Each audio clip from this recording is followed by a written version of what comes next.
అయినటువంటి ఆ పాంప్లెట్ మీద ఏముంది? నాకు ఇస్తారు ఒకసారి అది పాంప్లెట్. రమ్యమైన, ఎవరిది రమ్యమైన జీవితం? చూద్దాం ఒకసారి. యెషయా గ్రంథం చూడండి ఒకసారి, 32వ అధ్యాయము. యెషయా గ్రంథము 32వ అధ్యాయము 12వ వచనం నుంచి చదువుదాం ఒకసారి. 32వ అధ్యాయము 12వ వచనం నుంచి ఒకసారి. బైబిల్ ఉన్నవారు మైక్, వాక్యం చదివే వాళ్ళు కూడా ఒక మైక్ ఏదైనా ఇస్తారన్నా? స్తోత్రం స్తోత్రం. ఒక్కసారి రెండు చేతులు ఎత్తి పైకి హల్లెలూయా చెప్పండి. హల్లెలూయా హల్లెలూయా. ఓకే, చదవండి చదవండి చదవండి.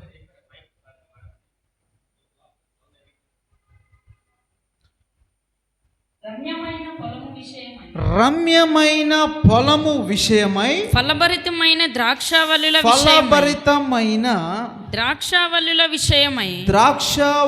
విషయమై వారు రొమ్ము కొట్టుకొందురు. చాలు. హల్లెలూయా. ఇక్కడ రాయబడినటువంటి లేఖన భాగాలు మనం గమనించినట్లయితే ఇక్కడ రమ్యమైనటువంటి పొలమట. ఏంటంటే రమ్యమైనటువంటి పొలము. మరి రొమ్ములు ఎందుకు గుద్దుకుంటున్నారు అక్కడ? బాగా మీరు ఆ వాక్యాన్ని ఒకసారి గమనిస్తే మళ్ళీ ఒకసారి చదవండి ఆ మాట. రమ్యమైనటువంటి పొలము విషయమై ఫలభరితమైన ద్రాక్షరసము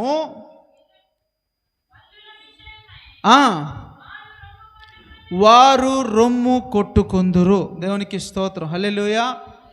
ఇక్కడ మనం వాక్యాన్ని చాలా జాగ్రత్తగా ఆలోచించాలి. ఇక్కడ రమ్యమైన పొలం అంటున్నాడు ఇక్కడ కదా. మరి ఈ రమ్యమైనటువంటి పొలము ఏంటి? అసలు ఈ రమ్యమైనటువంటి పొలముకు ఉన్నటువంటి నిదర్శనం ఏంటి అని అంటే, ఆ రమ్యమైనటువంటి పొలము ఎవరో కాదు, మనమే. దేవునికి స్తోత్రం. హల్లెలూయా. ఇప్పుడు ఒక రైతు ఉన్నాడండి, పొలం వేస్తాడు. ఆ పొలం వేసినప్పుడు వాడికి మంచి రాబడి వస్తే వాడు ఏం చేస్తాడు? సంతోషంగా ఉంటాడు, సంతోషంగా తింటాడు, సంతోషమైన వస్త్రాలు ధరించుకుంటాడు. వారి ముఖాన దుఃఖం అనేది ఉండదు. అదే యొక్క పంట పండలేదంటే వాడి పరిస్థితి ఏంటి? గుండెలో బాదుకుంటాడు. అలాగే మన జీవితంలో కూడా మనం అనుకున్నటువంటి పరిస్థితులు సరిగా లేకపోతే ఏమవుతుంది మన పరిస్థితి? మన గుండెలు బాదుకునేటువంటి పరిస్థితులు అక్కడ మనం చూస్తాం. దేవునికి స్తోత్రం. హల్లెలూయా. ఆ తర్వాత వచనంలో మనం చదివినట్లయితే చూడండి, 14వ వచనంలో 13వ వచనంలో నా జనుల భూమిలో ఆనందపురములోని ఆనంద గృహములన్నిటిలో. ఇక్కడ చూడండి, ఇప్పుడు రమ్యమైన పొలం కదా. మనము రెండు విధములైనటువంటి పొలాల గురించి అక్కడ ప్రస్తావిస్తున్నాడు. మొదటి పొలం ఏంటి? ఆనందపురము, ఆనంద గృహము. దేవునికి స్తోత్రం. హల్లెలూయా. చదవండి ఒకసారి ఆ మాట చదవండి. ఆనందపురములోని ఆనంద గృహములన్నిటిలో ముండ్ల తుప్పులను బలురక్కసి చెట్లను. ఏం పెరుగుతున్నాయట? బలురక్కసి చెట్లు పెరుగుతున్నాయి. దేవునికి స్తోత్రం. ఈ బలురక్కసి చెట్లు పెరగడం వల్ల వారు రొమ్ములు గుద్దుకోవాల్సినటువంటి పరిస్థితి వచ్చింది. ఎందుకు నీ జీవితంలో ఇటువంటి పరిస్థితులు వస్తున్నాయి? ఎందుకు నీ జీవితంలో మేలులు జరగట్లేదు? ఎందుకు నీ జీవితంలో ఫలభరితమైనటువంటి బ్రతుకు లేదు అని అంటే, నీ హృదయంలో వస్తున్నటువంటి ఏంటి? ఒక గచ్చ పొద లాంటి పొదను నీవు ఎక్కడున్నాయి? ఆనందపురమైనటువంటి నీలో, ఆనంద గృహమైనటువంటి నీలో మొలుస్తున్నాయట. ఇక్కడ మీకు ఒక వ్యక్తిని నేను పరిచయం చేస్తాను. చూడండి, మొదటి మన సందర్భంలోనికి వెళ్ళినట్లయితే ఆదికాండము చూడండి. ఆదికాండము 3వ అధ్యాయంలో, ఆదికాండము 3వ అధ్యాయము 12వ వచనం చదవండి. అందుకు ఆదాము నాతో నుండుటకు నీవు నాకిచ్చిన ఈ స్త్రీయే ఆ వృక్ష ఫలములు ఏంటట? ఆ వృక్ష ఫలములు ఎవరు చేశారట? శ్రీ నువ్వు నాకు ఇచ్చావయ్యా, నేను కాదు ఈ పాపం చేసింది, ఈ పాపం జోలికి నేను వెళ్ళా. నువ్వు నాకు ఇచ్చిన ఈ స్త్రీ వల్ల ఏం జరిగింది? ఈ పాపం జరిగింది. చదవండి, నా మాట చదవండి. కొన్ని నాకు ఇయ్యగా ఇవ్వగా నేను తింటినా, నేను అవి తిన్నాను. అప్పుడు దేవుడైన యెహోవా స్త్రీతో నీవు చేసినది ఏమిటి అని అడుగగా, స్త్రీ సర్పము నన్ను మోసపుచ్చినందున సర్పము నన్ను మోసం చేసింది నేను కాదు. ఇక్కడే మనం తెలుసుకోవాల్సిన విషయం ఏంటంటే, ఆ కచ్చ పద ఏంటంటే నీ హృదయంలో ఉన్నటువంటి ఆశ, నీ హృదయంలో ఉన్నటువంటి కోరిక. ఎందుకు నువ్వు విజయము పొందలేకపోతున్నావు అంటే కారణం ఏంటంటే ఒక ఆశతో బ్రతుకుతున్నావు నువ్వు. నీ ఆశ, నీ గురి, నీ గమ్యము ఏదైనా ఎవరి తట్టు ఉండాలి? దేవుని వైపు ఉండాలి. ఇక్కడ మాత్రం మనం ఏం చేస్తున్నామంటే మనుషులం కదా, కానీ దేవుడు మాత్రం రమ్యమైన జీవితాన్ని ఇచ్చాడు మనకు. మీరు గమనించినట్లయితే ఆదాము అవ్వకి ఏం చేశాడు దేవుడు? చాలా చక్కటి రమ్యమైనటువంటి జీవితాన్ని ఇచ్చాడు. వాళ్ళు సంతోషంగా ఉండొచ్చు, మంచి తిండి తినొచ్చు, కోరిన తిండి తినొచ్చు, మంచిగా బ్రతకొచ్చు. వారి జీవితంలో దుఃఖం అనేది లేదు, సంతోషమైనటువంటి జీవితాన్ని వారికి దేవుడు దయచేశాడు. అయినా కూడా వారు ఏం చేశారంటే ఆశతో ఏం చేశారు? ఆశ, ఏదో సాధిస్తామనే ఆశ. నేను ఒకటే చెప్తున్నాను, ఈరోజు మీకు చెప్తున్నటువంటి మాట ఏంటంటే, దేవుడు నీతో లేకపోతే నువ్వు ఏది ఆశించినా అది నీకు దక్కదు. ఒకవేళ నీ దగ్గర డబ్బు ఉండొచ్చేమో, ఒకవేళ నీ దగ్గర ఐశ్వర్యం ఉండొచ్చేమో, ఒకవేళ నీ దగ్గర అంతస్తులు ఉండొచ్చేమో, ఇవన్నీ ఉన్నా కూడా నిన్ను ఎవడు బాగుపరిచేది ఒకే ఒక ఆయన, పైకి తీసుకొచ్చేది ఒకే ఒక ఆయన, విజయం ఇచ్చేది ఒకే ఒక ఆయన, ఆయనే సజీవుడైన క్రీస్తు. దేవునికి స్తోత్రం, హల్లెలూయా. నీకున్నటువంటి ఏది అక్కడికి రాదు. ఇక్కడ ఆదాముకి వనమంతా ఇచ్చాడు, కానీ వాళ్ళు ఏం చేశారండి? ఏం చేశారు చెప్పండి? ఏం చేశారు? దేవుడిచ్చిన దాన్ని సకలము కోల్పోయారు, మరణాన్ని తెచ్చుకున్నారు. ఈరోజు మీకు అందరికీ నేను చెప్పాల్సిన మాట ఏంటంటే, మనం ఎందుకు మన జీవితంలో దుఃఖాన్ని పొందుతున్నాం? ఎందుకంటే కారణం ఒకటే, మనతో దేవుడు లేడు, మనలో దేవుడు లేడు. మనతో యేసయ్య ఉంటే విజయమే. హల్లెలూయా, విజయమే. యేసయ్య లేకపోతే నువ్వు ఎక్కడికి పోయినా శపించబడతావు. చూడండి ఆ మాటను చూడండి. ద్వితీయోపదేశ కాండము 28వ అధ్యాయము, త్వరగా ద్వితీయోపదేశ కాండము 28వ అధ్యాయంలో మీకు ఒక మాటను నేను చూపిస్తాను. అక్కడ ద్వితీయోపదేశ కాండము 28వ అధ్యాయము 15వ వచనం చదవండి. నేడు నేను నీకు ఆజ్ఞాపించు ఆయన సమస్తమైన ఆజ్ఞలను సమస్తమైన ఏటట? కొంచెం కాదు, 2 ఆజ్ఞలు కాదు, ఒక్క ఆజ్ఞ కాదు, సగం ఆజ్ఞ కాదు, సమస్తమైన ఆజ్ఞలు. చదవండి, మాట చదవండి. ఆజ్ఞలను ఆ కట్టడలను నీవు అనుసరించి నడుచుకొనవలెనని నీ దేవుడైన యెహోవా సెలవిచ్చినటువంటి మాట వినిన ఎడల ఈ శాపములన్నీ నీకు సంభవించును. ఏదంట? ఇక్కడ వినిన ఎడల కాదు, వినని, బాగా వినాలి. వినని ఎడల ఏం కలుగుతాయట? ఈ శాపాలు. ఏంటి ఆ శాపాలు అంటే అక్కడ వరుసగా ఉన్నాయి మనకు. ఏంటి ఆ శాపాలు అంటే, నువ్వు ఎక్కడికి వెళ్ళినా నువ్వు శపించబడతావు. నువ్వు డబ్బున్న దానివైనా శపించబడతావు, ఐశ్వర్యం ఉన్నవాడువైనా శపించబడతావు, ఆరోగ్యవంతుడు అయినా శపించబడతావు. నువ్వు ఎక్కడికి వెళ్ళినా శాపము నీ వెంట వస్తూనే ఉంటుంది. కారణం ఏంటో తెలుసా? నీలో ఉన్నది గచ్చపొద, నీలో పెరుగుతున్నది గచ్చపొద.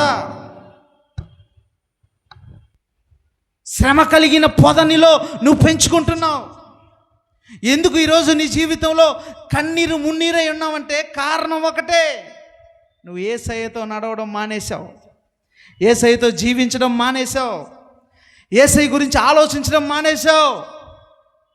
నీకు అప్పు కావాలంటే అప్పు కావాలంటే మనుషుల వైపు చూస్తున్నావు, దేవుని వైపు చూడడం మానేశావు.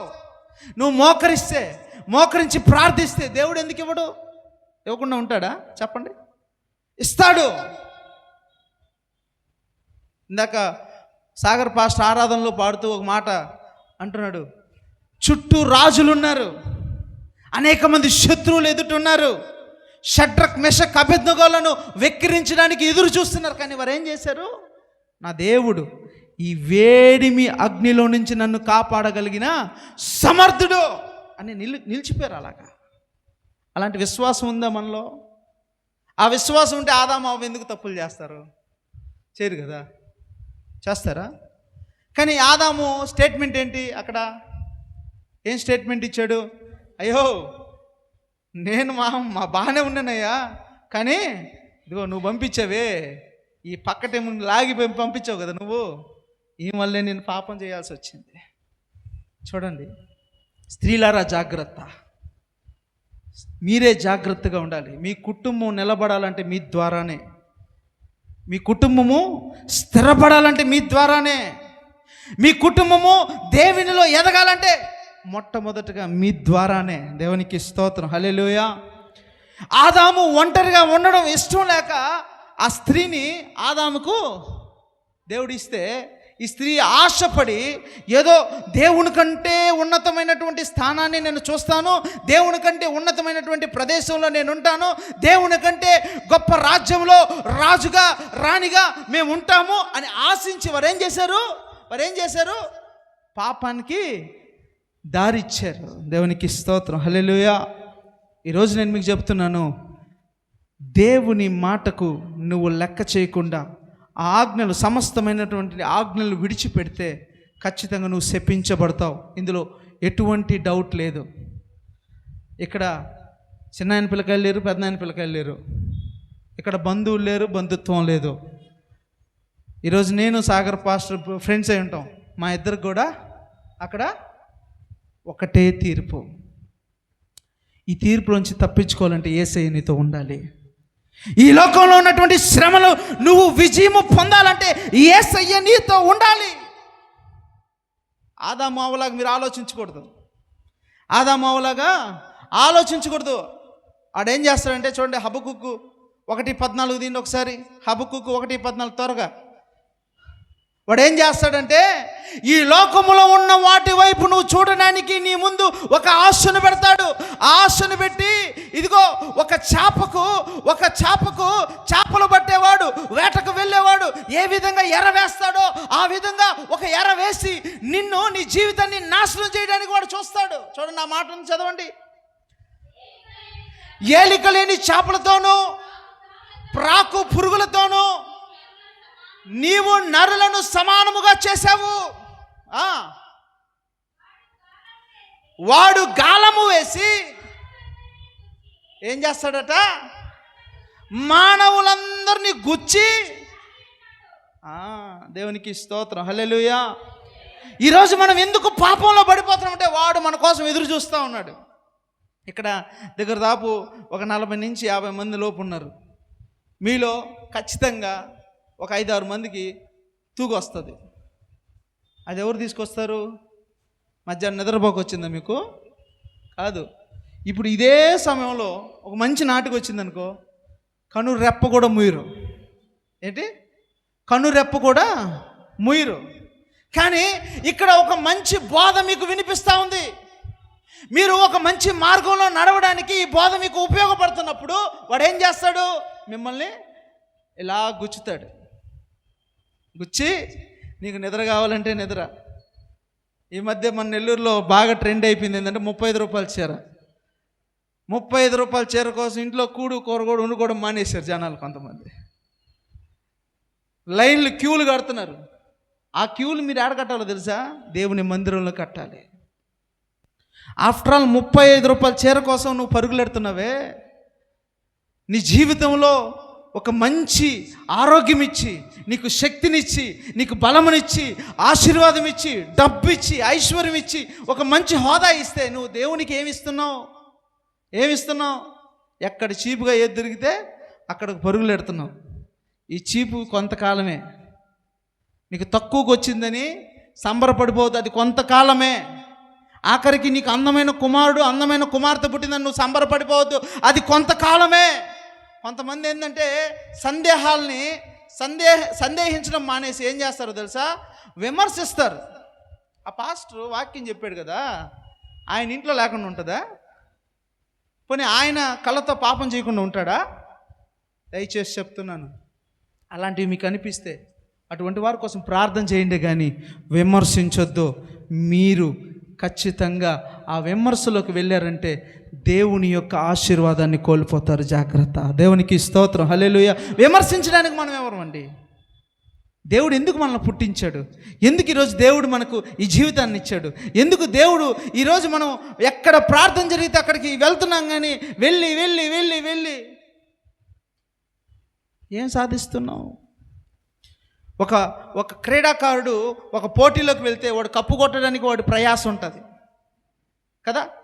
మరి మీరు ఎందుకు వస్తున్నారు అని అంటే, మీ ప్రయాస పరలోక రాజ్యానికి వెళ్ళాలి. ఆమేనని చెప్పండి. మీ ప్రయాస ఏంటి? మీ విజయం ఏంటి? యేసు ప్రభు పలికిన మాటల్లో విజయం అనే మాట ఉంది. ఎందుకు వచ్చింది అది? మరణమే విజయం. మరణపు ముళ్ళును, దేవునికి స్తోత్రం కలుగును గాక. ఈరోజు ఆ మరణమే మన విజయం. ఏంటి ఆ మరణం? ఎక్కడ ఆ మరణం అని అంటే, దేవునిలో విశ్వాసం కలిగిందే మరణం. నువ్వు చచ్చిపోతే నీ పలక మీద రాయడం కాదు, మంచి బ్రతుకు బతికాను, నాకు నా పరుగు తుదమిట్టించాను అనడం కాదు. నీ పరుగు ఎక్కడ తుదమిట్టించాను తెలుసా?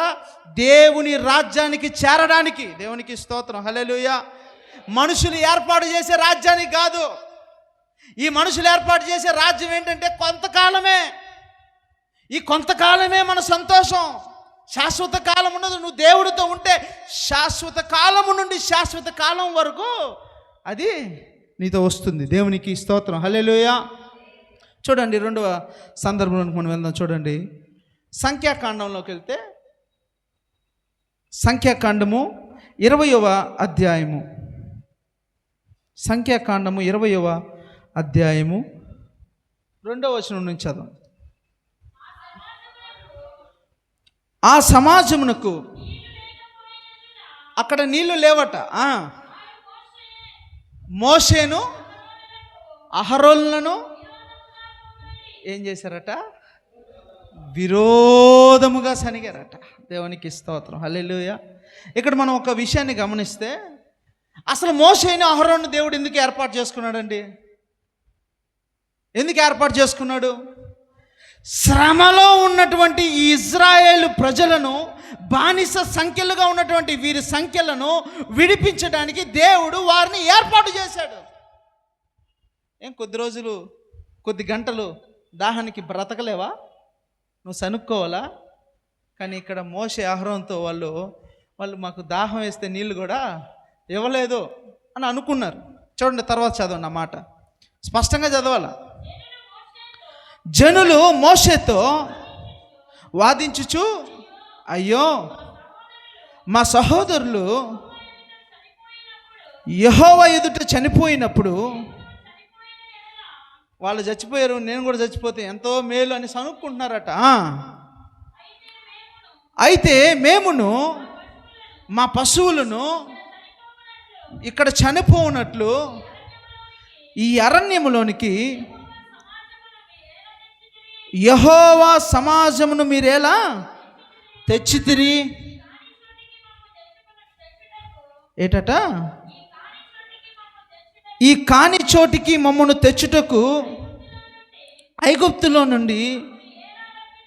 ఇక్కడ బాగా మీకు అర్థమై ఉంటుంది అనుకుంటా. మనం ఇప్పుడు దాకా ఏం విన్నామంటే, మోషే కర్ర పెట్టాడు, 2 సముద్రాలు, ఒక సముద్రము 2 పాయలుగా చీలింది, అక్కడి నుంచి ఆ సైన్యాన్ని తప్పించి ఇజ్రాయెల్ ప్రజలను విడిపించాడు అని మాత్రమే తెలుసు కదా. ఇక్కడ కానీ వీళ్ళు ఏం చేస్తున్నారు చూడండి, కాపాడాడు కదా, దేవుడు చెప్తే కాపాడాడు కదా. ఏమాత్రం వల్ల కొంచెమైనా, ఇదిగో మేము 400 సంవత్సరాల నుంచి మా తరతరాల నుండి మేము ఇబ్బందులు పడుతున్నాం, ఇప్పుడైనా మాకు విముక్తి కలిగింది, విమోచన ఇచ్చాడు దేవుడు, కొద్ది కాలం మేము ఆ కష్టాలను అనుభవించగలిగితే మాకు అవతల ఒక మంచి రాజ్యాన్ని దేవుడు ఇచ్చాడు, ఆ రాజ్యంలో అనుభవిస్తామని అనుకోవచ్చు కదా. వీళ్ళు ఏమంటున్నారు, కానీ ఈ ప్రదేశానికి మమ్మల్ని తీసుకొచ్చి మమ్మల్ని ఎందుకు చంపుతున్నారు మీరు? అక్కడ మోషే చాలా విసిగిపోయాడు, ప్రార్థించడం మొదలుపెట్టాడు. మీరు ఇంటికి వెళ్ళి చదవచ్చు తర్వాత. ప్రార్థించిన వెంటనే దేవుడు మోషేకి విజయాన్ని ఇచ్చాడు. ఏంటి ఆ విజయము తెలుసా? బండ నుండి నీళ్ళు ఇచ్చాడు. దేవునికి స్తోత్రం, హల్లెలూయా. బండ నుండి నీళ్ళు ఇచ్చాడు. ఇదిగో ప్రభువా, వీళ్ళకి తెలీదు నీ శక్తి ఏంటో తెలీదు, వీరేం చేస్తున్నారు వీళ్ళకి తెలీదు, వీరేం మాట్లాడుతారో వీళ్ళకి తెలీదు. కానీ ఒక చిన్నపాటి శ్రమకే ఇంత ఘోరం నుంచి వీళ్ళు నేను కాపాడుకొని వచ్చానే, అది కేవలం నీ మాట ద్వారా. కానీ వీళ్ళు ఏం చేస్తున్నారు? మనుషుల స్వభావం అలానే ఉంది. ఇప్పుడు మీకు విషయం తెలుసా? నువ్వు ఎంత ఘోర పాపివైనా ఒక్కసారి కన్నీరు విడిస్తే, ఒక్కసారి దేవుని ఎదుట నీ కన్నీరు విడిచి అడిగితే ఖచ్చితంగా దేవుడు నీకు ఏం చేస్తాడు తెలుసా? సహాయం చేయడమే కాదు, నిన్ను తన హక్కును చేర్చుకుంటాడు. దేవునికి స్తోత్రం, హల్లెలూయా. ఇక్కడ మీరు గమనించారో లేదో, జక్కయ్య యేసు ప్రభువుని చూడ్డానికి ఆ వీధి ఈ వీధి దాటుకొని ఒక చెట్టు ఎక్కుతాడు. కానీ దేవుడు ఏం చేస్తాడు తెలుసా? జక్కయ్య ఆశను చూశాడు అక్కడ. కానీ జనులు ఏం చూశారు తెలుసా? ఈ పాపిస్టోడి దగ్గరికి దేవుడు ఎందుకు పోతున్నాడు? లోకాసు వార్తలు మీరు చూడొచ్చు 18వ అధ్యాయంలో ఏముంటుంది, 19వ అధ్యాయంలో ఏముంటుంది చదవండి ఒకసారి. ఆ మాట ఉంటుంది చూడండి, 7వ వచనం చదవండి అమ్మా.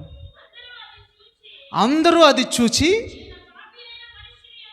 ఈయన పాపి అయిన మనుషుడి యొద్ద ఎందుకు బస చేస్తున్నాడు అని అంటే, ఇదిగో వీళ్ళందరూ సనుక్కుంటా ఉంటే దేవుడు అన్నాడు ఒక మాట. ఏంటో తెలుసా? ఇదిగో జక్కయ్య, నేడు నీ ఇంటికి రక్షణ రాబోతా ఉంది. ఆమేన్, హల్లెలూయా. చప్పట్లు కొట్టండి. ఈరోజు ఇక్కడికి వచ్చిన నీవు ఎన్ని బాధలతో వచ్చావో, ఎన్ని ఇబ్బందులతో వచ్చావో, ఎంత కన్నీరుతో వచ్చావో, నేడు నీ ఇంటికి రక్షణ రాబోతుంది. ఆమేన్. జక్కయ్యకి రక్షణ ఇచ్చాడు దేవుడు. అందరూ సనుక్కున్నారు, కానీ దేవుని ప్రేమ ఎవరి వైపు ఉంది? ఈ జక్కయ్య వైపే ఉంది. ఇక్కడ ఈ జనులంతా సనుక్కున్నారు, కానీ దేవుడు ఏం చేశాడు? ఈ మోషే అడగగానే బండ నుండి మధురమైన నీళ్ళని ఇచ్చాడు. దేవునికి స్తోత్రం, హల్లెలూయా, హల్లెలూయా. గమనించాలండి, నీవు దేవుణ్ణి నిందించేవాడిగా ఉండకూడదు, దేవుని యొక్క మహిమను నిందించేవారిగా మీరు ఉండకూడదు. దేవుడు ఏది ఇచ్చాడో దాన్ని బట్టి కృతజ్ఞత చెల్లించేవారిగా ఉండాలి. అది రూపాయి అయినా 1000 రూపాయలైనా. దేవునికి ఇచ్చే దాంట్లో చాలామంది వెనకాడతారు. దేవునికి ఇవ్వాలంటే బాధ. ఈ మధ్యకాలంలో ఈ ఫేస్బుక్ యూట్యూబుల్లో ఇది ఎక్కువ అయిపోయింది. పాస్టర్లు మీటింగ్స్ పెడతారు, డబ్బులు అడుగుతారు, దశమ భాగాలు అడుగుతారు, అది అడుగుతారు, ఇది అడుగుతారు. కానీ దేవుని వాక్యం ఏం చెప్తా ఉంది? పనివాడు జీతానికి పాత్రుడు. ఈరోజు నువ్వు నలిగిపోయినటువంటి స్థితిలో ఉన్నావు. ఈరోజు నువ్వు ఎవరికి చెప్పుకోలేనటువంటి బాధలో ఉన్నావు. ఏదో నీ బాధలో ఇక్కడికి వచ్చావు. వచ్చిన నీవు ఈ మాటల ద్వారా నెమ్మది పొందుకున్నావు. నెమ్మది పొందుకున్న నీవు ఇంటికి వెళ్ళగానే నీకు ఒక మంచి జరిగింది, నువ్వేం చేస్తావు? కృతజ్ఞత చెల్లిస్తావు. దాన్ని మన వాళ్ళందరూ ఏమని వక్రీకరిస్తున్నారంటే, అడుక్కుంటున్నారు పాస్టర్లని. ఎవరు అడుక్కోరండి. అడుక్కోవడానికి కాదు దేవుని సేవ చేసేది ఇక్కడ. మీకు తెలుసా, మీరు ఒక పనికి వెళ్తే నెలకి 10,000 నుంచి 20,000 జీతం తెచ్చుకుంటారు. దైవ సేవకులు ఎక్కడ పనులకు వెళ్ళరు. కానీ వాళ్ళు పనులకు వెళ్ళాలనే ఆలోచన వచ్చిందంటే అక్కడ మంచి గొర్రెలు లేరు, దైవ సేవకుని గౌరవించే వాళ్ళు లేరు. ఈరోజు ఎందుకు మీరు ఇంకా శ్రమలో ఉన్నారంటే నేను అనుకుంటాను, మా సంఘంలో కూడా ఇదే మాట చెప్తాను. ఎందుకు మీరు ఇంకా ఇలాంటి దీనస్థితిలో ఉన్నారంటే, సంఘ కాపరి తెస్తే మీరు తీసుకోవడం కాదు, సంఘ కాపరికి ఇవ్వడం నేర్చుకోవాలి, గౌరవించడం నేర్చుకోవాలి, ప్రేమించడం నేర్చుకోవాలి, అంతేగాని విమర్శించడం నేర్చుకోకూడదు. ఇక్కడ మీకు ఈ రెండో మాటలో మీరు బాగా గమనిస్తే, సనుక్కున్న ప్రజలను సైతం దేవుడు కరుణించి వారికి తాగడానికి నీళ్ళు ఇచ్చాడు. కానీ ప్రదేశంలో బండ నుండి నీళ్లను ఊరించాడు ఆయన. అంటే ఏంటో తెలుసా? మిమ్మల్ని ప్రేమిస్తున్నాడు దేవుడు. మేము ఇక్కడ గొంతు చించుకొని అరిచినా మాకంటే మిమ్మల్ని దేవుడు ఎక్కువ ప్రేమిస్తాడు. ఎందుకో తెలుసా? మాకు వాక్యం తెలుసు, మీకు తెలియదు. మీరు తెలిసినట్టు నటిస్తారు అంతే, మీకేం తెలియదు. జస్ట్ వింటున్నారు అంతే, మీకేం తెలియదు. ఇక్కడ వింటున్నారు, ఇక్కడ వదిలేస్తున్నారు, మీకేం తెలియదు.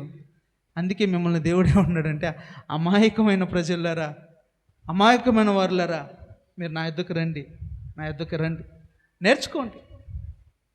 నేర్చుకోండి కానీ విమర్శించొద్దు. విమర్శించడం వల్ల మీరు దేవుని యొక్క పరిశుద్ధ శక్తిని కోల్పోతారు. ఆత్మను పక్కన పెట్టండి. ఈరోజు ఆత్మ అనేది ఎవరికీ లేదు, బలహీన పడిపోయి ఉన్నారు. పరిశుద్ధాత్మ అనేది ఎవరికీ లేదు ఈ రోజుల్లో. పాస్టర్ గారు ఆరాధన చేస్తుంటే ఈయన ఎప్పుడు పాట ఆపేస్తాడు? నిజం చెప్తున్నానండి, ఇలాంటి ధోరణిలో బ్రతుకుతున్నారు చాలామంది. నీవెప్పుడైతే ఇన్వాల్వ్ అవుతావో, ఆరాధనలో ఇన్వాల్వ్ అవుతావో, అక్కడ దేవుని మహిమ నీకు చూపిస్తాడు ఆయన. హల్లెలూయా, హల్లెలూయా. ఇన్వాల్వ్ అవ్వాలి, వాక్యం వినడం కాదు ఇంపార్టెంట్. ఇక్కడ చాలామంది కొన్ని సంఘాలకు వెళ్తే పాస్టర్ ముఖం సాయి, గడియారం సాయి చూస్తారు. అట్లాంటి వాళ్ళు అసలు మందిరానికి కూడా పోవాలే. ఇందుకే దేవునితో లేడు ఈరోజు. ఇందుకే ఈరోజు నువ్వు ఎక్కడ పోయినా విఫలమవుతున్నావు, ఎక్కడికి వెళ్ళినా ఫెయిల్ అయిపోతున్నావు, ఎక్కడ పోయినా సంతోషం లేదు, ఎక్కడ పోయినా నెమ్మది లేదు. ఏందయ్యా ఈయన యేసయ్యతో విజయం అని చెప్పి మమ్మల్ని తిడుతున్నాడు అనుకుంటున్నారేమో. దయచేసి మిమ్మల్ని నేను తిట్టట్లా, మిమ్మల్ని సరిచేస్తున్నా. సరిచేయాలి మిమ్మల్ని. రకరకాల మందిరాలకు వెళ్తున్నారు మీరు, అక్కడ ఏం నేర్చుకుంటున్నారు? ఇక్కడ శశికాంత్ అలాగే సాగరే కాదు గొప్పోళ్ళు, అనేక దైవజనులు ఉన్నారు. కానీ అక్కడికి మనం వెళ్తున్నాం కదా, ఏం నేర్చుకుంటున్నాం?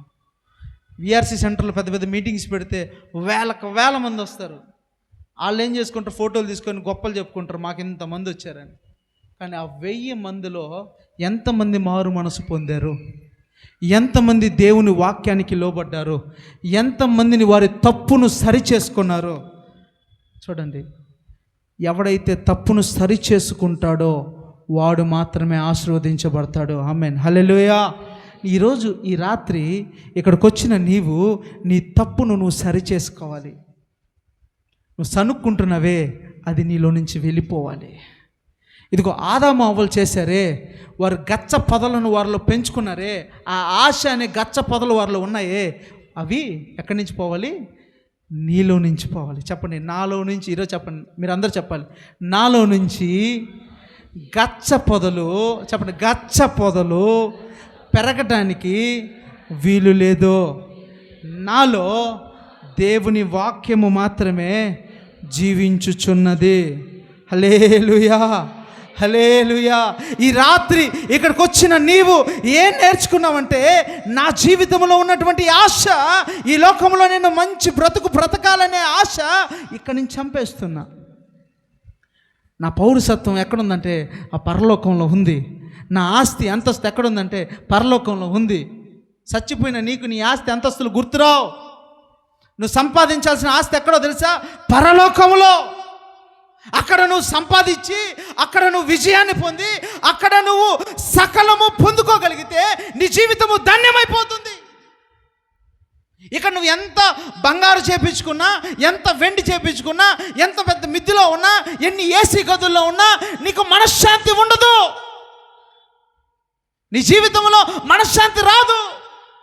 వీటిని కాపాడుకునే దానికే సగం బ్రతుకు పోతూ ఉంటుంది.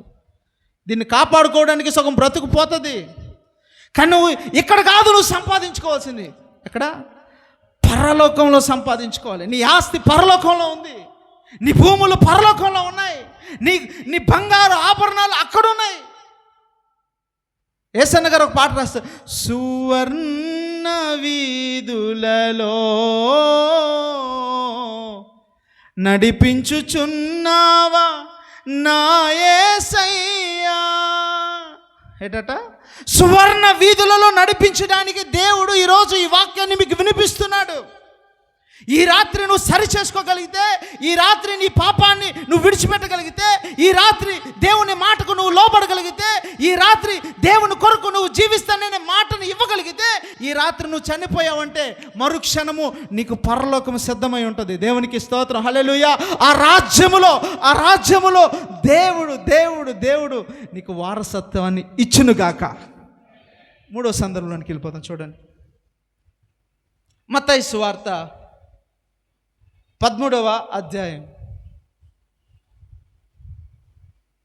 మత్తయి సువార్త 13వ అధ్యాయము 24వ వచనం నుంచి చదవండి. ఆయన ఆ యొక్క ఉపమానము ఎవరితో చెప్పాడట? వారితో, అక్కడ ఉన్నటువంటి వారితో చెప్పాడట. ఏమంటే పరలోక రాజ్యము ఏటట తన పొలములో 24వ వచనం చదవండి. మంచి విత్తనము విత్తిన యొక్క మనిషిని పోలి ఉన్నది. ఏటట? పరలోక రాజ్యం ఎటువంటిదంట? ఇప్పుడు మనం ఎవరిమి? మనలో ఏముంది? మన యొక్క ఆనందపురము, ఆనంద గృహంలో మనం ఏం పెంచుకుంటున్నాం? గచ్చ పొదలను పెంచుకుంటున్నాం. ఈ బలరక్కసి చెట్టులు మనలో ఉన్నాయి. అందుకు ఏమంటున్నాడు దేవుడు? మంచి విత్తనముగా మనం ఉండాలి. మంచి విత్తనం వేస్తే పొలంలో ఏమవుతుంది? మళ్ళీ యెషయా గ్రంథంకి రండి ఒకసారి. మంచి విత్తనం వేయకపోతే ఏమవుతుందంటే ఆ రమ్యమైనటువంటి పొలము, చదవండి ఆ మాట చదవండి, రమ్యమైన పొలము విషయమై ఫలభరితమైన ఆ ద్రాక్షావల్లుల విషయమై వారు రొమ్ములు కొట్టుకుంటారు. ఏంటి? ఆ రమ్యమైన పొలంలో మంచి విత్తనం వేయకపోతే వాడి పరిస్థితి ఏంటంటే రొమ్ములు కొట్టుకునే పరిస్థితి అది. ఈ పరలోక రాజ్యానికి మనం చేరుకోవాలంటే మనం మంచి విత్తనమై ఉండాలి. చదవండి, అక్కడ కాదు, మత్తయి సువార్తకు వచ్చేసి. పోలి ఉన్నది, మనుష్యులు నిద్రించుచుండగా అతని శత్రువు వచ్చి ఏం చేస్తాడట? గోధుమల మధ్య గురుగులను విత్తి పోయాడట. ఏం చేశాడు? ఇక్కడేమో వారు మంచి విత్తనాలు వేశారు కదా.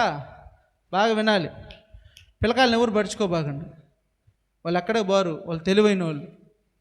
దేవునికి స్తోత్రం, హల్లెలూయా. వాళ్ళు పోయినట్టు నటిస్తారు అంతే. మన కాన్సన్ట్రేషన్ని వాళ్ళంతా ఏం చేస్తారు? పాడు చేస్తారు.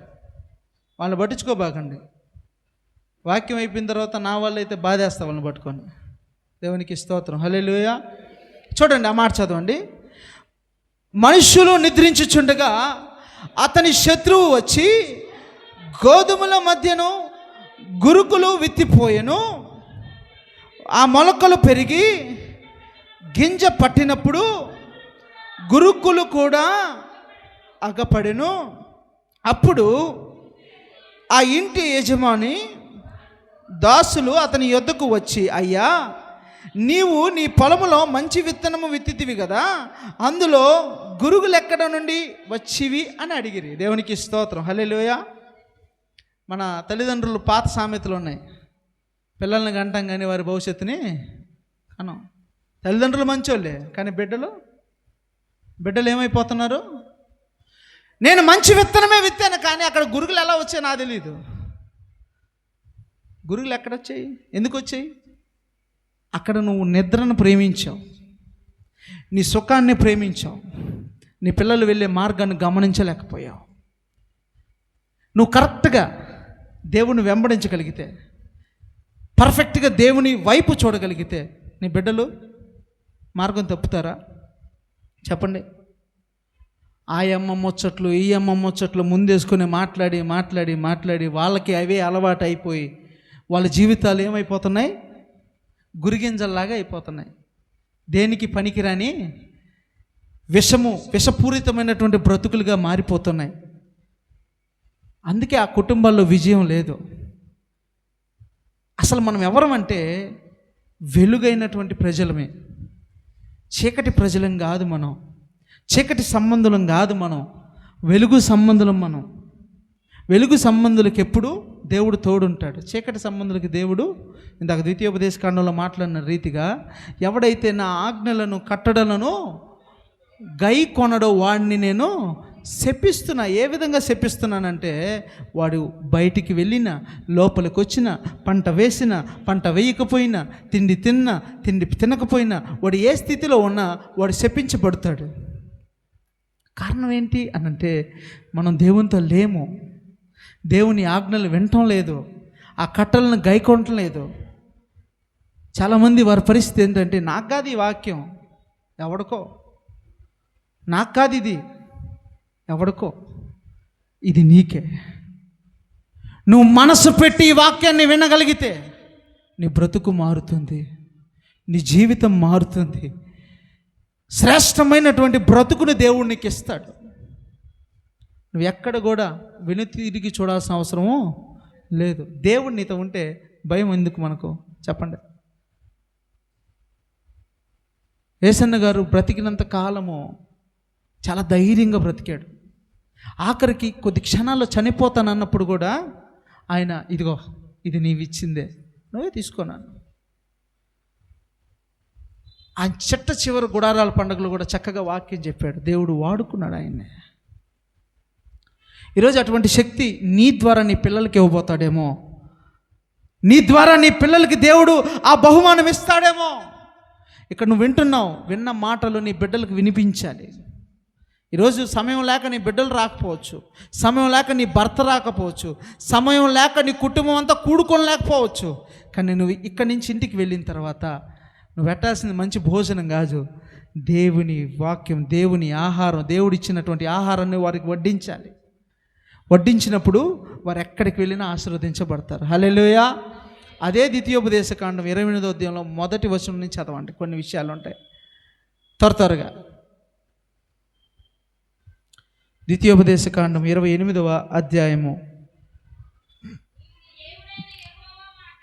నీవు బాగా, మీరందరూ ఖచ్చితంగా మీ తల్ల పైకెత్తండి, చదివేవారు మాత్రమే బైబిల్ సైజ్ చూడండి. ఈ మాట ఆమె చదువుతున్నప్పుడు మీరు కూడా మనసులో దేవుడే మీతో మాట్లాడుతున్నాడు. ఇప్పుడు నేను కాదు, ఇక్కడ దేవుడు మీతో మాట్లాడుతున్నాడు. చదవండి ఈ మాట. నీవు నీ దేవుడైన యెహోవా మాట శ్రద్ధగా విని నేడు నేను నీకు ఆజ్ఞాపించిన ఆయన ఆజ్ఞలను కట్టడలను అనుసరించి నడుచుకొనిన ఎడల నీ దేవుడైన యెహోవా భూమి మీద ఉన్నటువంటి సమస్త జనము కంటే నిన్ను హెచ్చించును. కొడతారా చప్పట్లు? హల్లెలూయా. నీ దేవుడైన యెహోవా ఆజ్ఞలను నీవు ఖచ్చితంగా గైకొంటే, ఆ కట్టడలను గైకొంటే, ఈ లోకములో ఉన్నటువంటి సమస్త జనుల కంటే, దేవుని ఎరుగనటువంటి ప్రజల కంటే నిన్ను హెచ్చిస్తాడు. హెచ్చించే దేవుడు మన దేవుడు. శాపానికి గురవద్దు మీరు. ఒకవేళ తప్పులు చేసి ఉంటే అడగండి దేవుని, ప్రభువా తప్పు తెలిసో తెలియకో, ఒకవేళ తెలిసే చేశానేమో, ఈరోజు తెలిసి నీకు నేను క్షమాపణ అడుగుతున్నా, నా బ్రతుకు మార్చవా, ఇక్కడున్న సమస్త జనుల కంటే నన్ను ఆశీర్వదించవా, నువ్వు అడగాలి. హల్లెలూయా. ఎందుకు మన జీవితంలో విజయం రావట్లేదంటే కారణం అదే. మళ్ళీ ఇప్పుడు యెషయా గ్రంథంలోకి రండి. యెషయా గ్రంథంలోకి వచ్చి ఆ 13వ వచనంలో ఫుల్ స్టాప్ పెట్టిన తర్వాత నుంచి చదవండి త్వరగా. యెషయా గ్రంథము ఆ పైనుండి మన మీద ఏంటట, ఆత్మ కుమ్మరింపబడు వరకు ఏంటట, నగరి విడువబడును, జన సమూహము కలిగిన పట్టణము. హల్లెలూయా. ఎక్కడి నుంచి రావాలి ఇప్పుడు? నీ హృదయములో ఉన్నటువంటి ఈ గచ్చ పొదలు పోవాలంటే ఎక్కడి నుంచి రావాలి? పక్క నుంచి రావాలా? కపాటపాల నుంచి రావాలా? ఇటు వేదాయపాల నుంచి రావాలా? పక్క సందులో నుంచి రావాలా? కాదు, పైనున్నటువంటి పరలోకము నుండి అది దిగి రావాలి. దిగొచ్చి ఏం చేస్తుంది? అది నిన్ను విడిపిస్తుంది. దేవునికి స్తోత్రం, హల్లెలూయా. నీకు పట్టిన శాపమును విడిపిస్తుంది. దేవునికి స్తోత్రం, హల్లెలూయా. ఈరోజు ఎక్కడికి వెళ్ళినా నీకు విజయం రావట్లేదు అని అంటే ఒకటి కారణం, దేవునితో నువ్వు లేవు. యేసయ్య నీతో లేడు. యేసయ్య నీతో ఉంటే నువ్వు ఏదైనా సాధించగలవు. మనుషులు ఉన్నారనుకుంటున్నావేమో, మనుషుల బలం నీతో ఉందనుకుంటున్నావేమో, బలగం నీతో ఉందనుకుంటున్నావేమో, నీ కుటుంబీకులు నీతో ఉన్నారనుకుంటున్నావేమో, నీ గ్రామస్తులు నీతో ఉన్నారనుకుంటున్నావేమో, నీ చుట్టుపక్కల వారు నీతో ఉన్నారనుకుంటున్నారేమో. వీరు ఎంతమంది ఉన్నా మనుషుల సహాయము వ్యర్థమని దేవుని వాక్యము రూఢిగా తెలియజేస్తూ ఉంది. అది తెలుసుకుంటే, అది తెలుసుకోగలిగితే, అది నీవు నమ్మగలిగితే ఖచ్చితంగా నీవు విజయము పొందుతావు. దేవునికి స్తోత్రం, హల్లెలూయా. యేసయ్య నీతో ఉండాలి, మనుషులు కాదు నీతో ఉండాల్సింది. యేసయ్య నీతో ఉండాలి. మనుషులుంటే నిన్ను అవమానపరుస్తారు, కానీ యేసయ్య నీతో ఉంటే నిన్ను ఆయన హెచ్చిస్తాడు. దేవునికి స్తోత్రం, హల్లెలూయా. ఎక్కలేనంత ఎత్తైన కొండ నీ ముందున్నా సరే నువ్వు భయపడవు. ఎత్తైన కొండ నీ ముందు ఉంటుంది. నేను ఎక్కలేనేమో, ఈ కొండ ఎక్కితే నా కాళ్ళు చచ్చుబడిపోతాయేమో అని అనుకుంటావేమో. నీ కాళ్ళకు ఆయన లేడి కాళ్ళు ఇస్తాడు. దేవునికి స్తోత్రం, హల్లెలూయా. లేడి కాళ్ళు ఇచ్చి ఆ కొండ నిన్ను సులువుగా ఎక్కిస్తాడు. ఈరోజు ఇక్కడికి మీరు వచ్చారు, 3వ కూడికి వచ్చారు. ఈ 3వ కూడికలో మీరు బలంగా తెలుసుకోవాల్సిన విషయం ఏంటంటే, నాతో యేసయ్య లేడు, ఈరోజు నుంచి ఉంటాడు. హల్లెలూయా. రాత్రి దాకా లేడు నాతో, ఇంతకు ముందు దాకా లేడు నాతో, కానీ ఇప్పుడు ఉన్నాడు నాతో. యేసయ్య నాతో ఉన్నాడు కనుక నా హృదయంలో ఉన్నటువంటి గచ్చ పొదలన్నీ కూడా ఏమైపోయాయి? చెప్పండి, ఏమైపోయాయి? మాయమైపోవడానికి గల కారణం ఏంటంటే, పైనుంచి వచ్చినటువంటి ఆత్మ దాన్ని విడిపించేసింది. యేసు ప్రభు ఏర్పాటు చేసుకున్న తన జనులు, ఆ జనులకు ఉన్నటువంటి శాపము విడిచిపోయింది. ఇప్పుడు రమ్యమైన జీవితాన్ని మీరు పొందుకొని ఇక్కడి నుంచి వెళ్ళాలి. హల్లెలూయా. ఏంటి ఆ రమ్యమైన జీవితం అంటే చూడండి,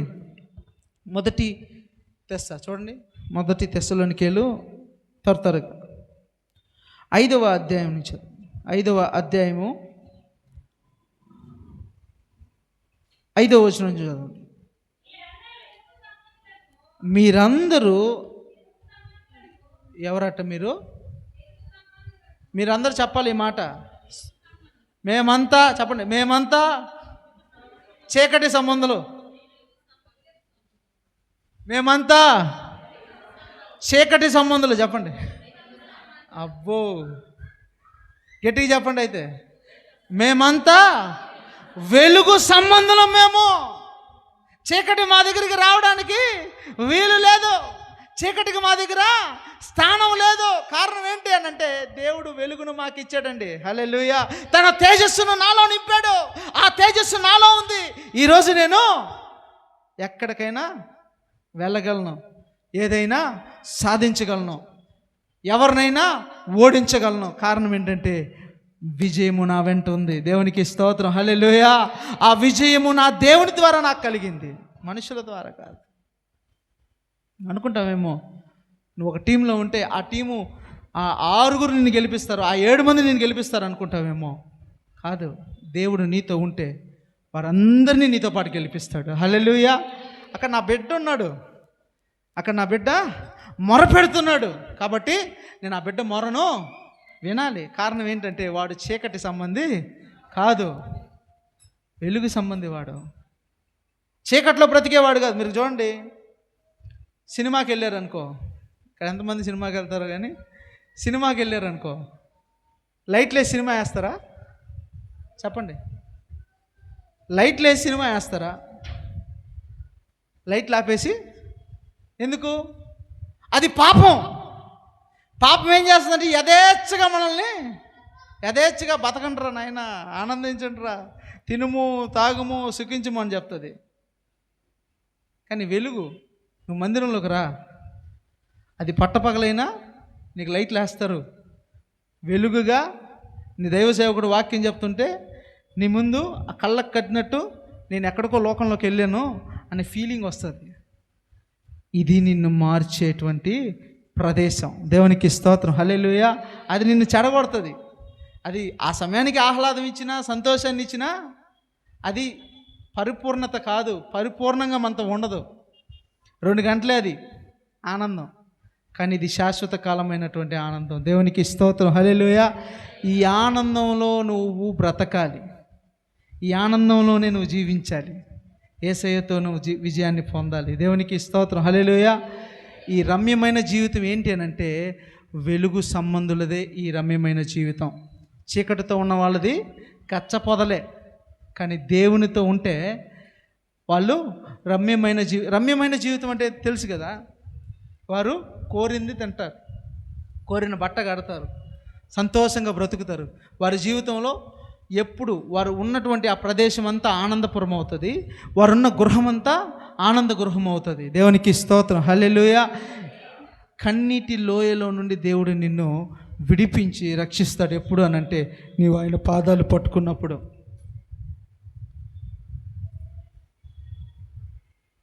ఆనందన్న ఒక పాట రాస్తాడు. కన్నీటి బ్రతుకును నాట్యముగా మార్చి నన్ను బ్రతికించిన యేసయ్యా, నన్ను విడువక ఎడబాయక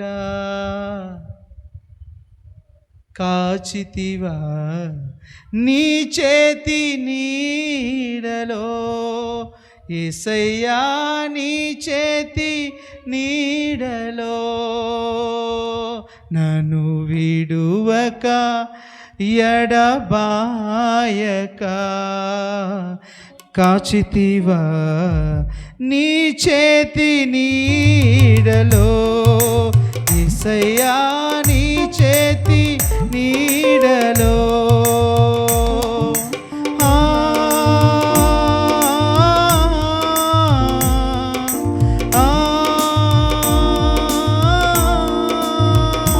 నన్ను విడువక ఎడబాయక కాచితివా నీ చేతి నీడలో, యేసయ్యా నీ చేతి నీడలో.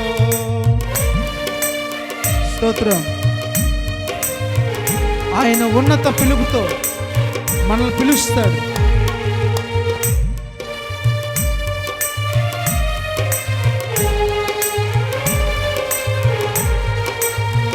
స్తోత్రం.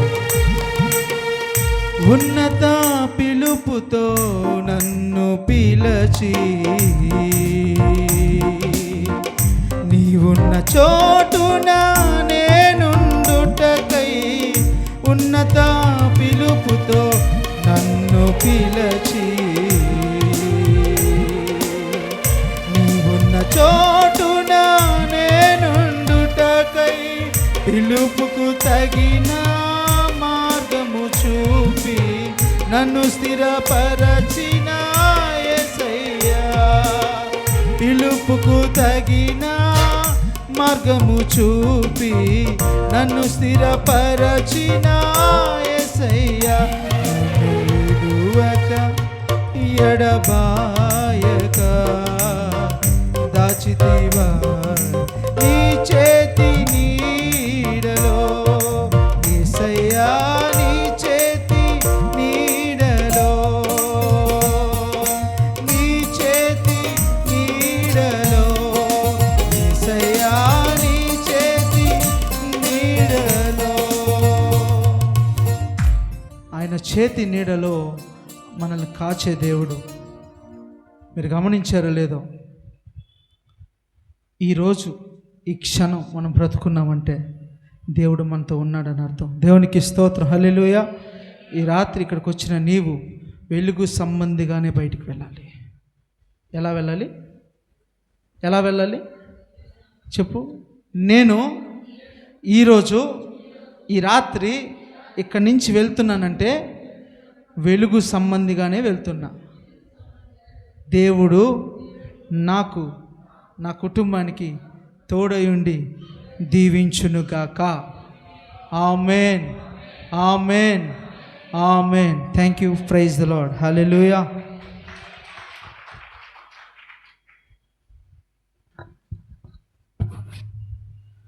Praise the lord.